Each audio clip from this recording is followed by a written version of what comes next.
I run into a certain type of article fairly often, usually linked to from Twitter or Reddit, that has started to really bother me. Here's an example. Amelia Clark says Ron Howard saved Solo and praises Kathleen Kennedy for making the change. It's an interesting, attention-grabbing headline. Let's check out the article. The first paragraph provides a little context for why her opinion on these things might be relevant. So far so good, but the second paragraph is where we get a clue that something might be off. Here we learn she said these things in an interview with Vanity Fair. The following 8 paragraphs, most of the article, are copied and pasted quotes from the Vanity Fair piece, a summary of what she said, or information you could find in the Vanity Fair article. There's little to no editorialization. This whole article essentially just mines some quotes from another publication's interview, adds an ouch, mentions when Solo premieres, and then slaps an attention-grabbing, clickbaity headline on top of it. Okay, Thomas, you might say, that's just one low-effort article. Is headline mining really a big issue? Get this. The playlist in the space of 2 days posted not 1, not 2, but 3 such articles that mine various quotes and headlines from the same Vanity Fair piece. Look at the first sentence on this one. Amelia Clark's Vanity Fair profile is the gift that keeps on giving. No kidding. And this isn't an isolated case. This article on IndieWire does the exact same thing the playlist does with the same Vanity Fair article.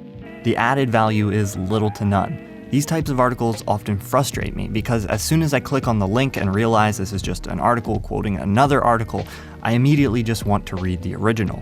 But there's even sometimes dark pattern design implemented here. A prominently displayed link labeled "Read More" with a related headline stands out, making me think it might be directing me towards the source. The actual source is the 4th link in the article. The first 3 links all take you to more IndieWire content. More than once, I've accidentally clicked on one of these links, thinking it will take me to the source, only to find myself looking at another article by the same publication. So at this point, as the reader, all I want is to read the original interview the statement was in, but I've already given 2 page views to a publication for content that isn't theirs. Maybe you don't share my frustration. Maybe you don't have time to read a long Vanity Fair profile on Amelia Clark, but you're glad somebody else is reading it and putting the most interesting pieces into an article that you can read in 2 minutes. I dislike these articles, but I don't want to strawman my opponent, so let me make the best case I can for why headline mining might be a good thing. I didn't even bother reading this Vox article that was basically a review of the Rolling Stones' recent Johnny Depp profile, but I did find out about and read the Rolling Stones article because of it. In a way, the headline mining article can almost act as an ad or promotion for the larger article. So these smaller articles might get the attention of people who never would have read the full piece. Smart news publications will do this with their own interviews if something significant is said. Sometimes a quote will itself become a news event, and it makes sense for other news outlets to report on it. Ideally, I think these reports should add commentary, context, or discussion to the report rather than just simply summarizing the contents of the interview or adding a goofy quip. Here's an example of this type of article done well. This is from birthmoviesdeath.com, and it's essentially just reporting on something the site Collider reported in an article. But they are upfront in the headline about what they're doing, they add context that's valuable, and they clearly encourage the viewer to read the Collider article multiple times, making the link to the original piece easy to find. This is how I think it should be done if it must be done, but I'm not here to criticize the articles that do this right. Let's look at a few more examples. Here's one about some things that Hiro Murai said in an interview with Variety about the music video This Is America. The article provides a small paragraph of context about who Murai is, cites the Variety interview as the source, and then straight up copies verbatim several questions and answers from the article. That's it. And headline mining doesn't just happen to long-form written interviews. This article on IndieWire mines a headline from a Jimmy Kimmel video. Now, to be clear, I'm not claiming this practice is copyright infringement or plagiarism. Fair use laws might protect some of these articles were it to come up in court. But there are other reasons why headline mining isn't great. First, it often robs the statement that's being highlighted of its context within the interview. Especially with particularly controversial things, removing a statement from its context may change how it's perceived. Secondly, headline mining steals attention from the journalists who are doing the actual work of going and getting the interview. This trend of news reporting other news distances the reader further and further from the original source, which, in an era where we all have to be mindful of the validity of a piece of news, makes that more difficult. Look at this piece from The Wrap. It isn't even summarizing or quoting a piece of a larger interview. It's merely restating the original article by Entertainment Weekly. I also wouldn't be concerned about this trend if I saw it rarely, but there are sites out there that exist almost entirely off of this type of content.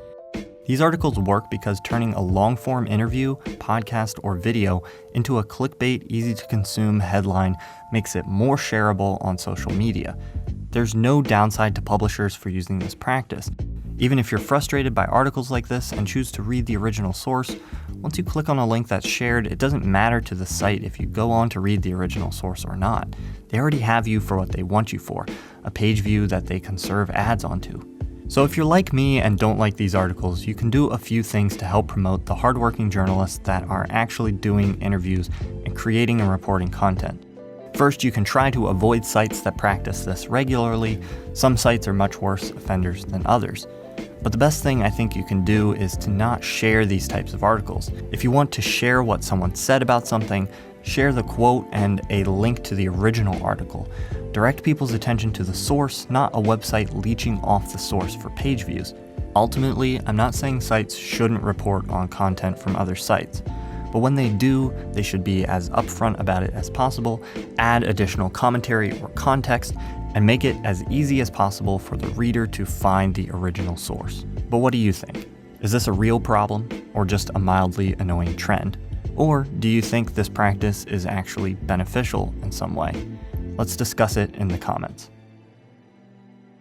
This video is sponsored by NordVPN. I'm extremely excited to have them as a sponsor because I've been a paying customer of NordVPN for over a year, and I can personally recommend their service to anyone looking for a VPN. NordVPN encrypts and hides your internet activity from anyone that might be trying to snoop, like your ISP, advertisers, or the government. In the United States, we're privileged enough that if we don't like a news publication's practices online, like headline mining for instance, we can easily find other news sites to choose from.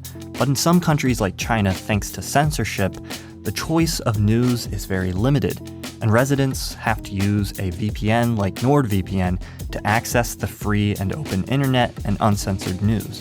NordVPN is the most user-friendly VPN I've ever used. Just choose from one of the super fast servers in over 61 countries, and you're instantly secured and protected on up to 6 devices at once, including your phone. NordVPN is offering my viewers 77% off 3-year plans.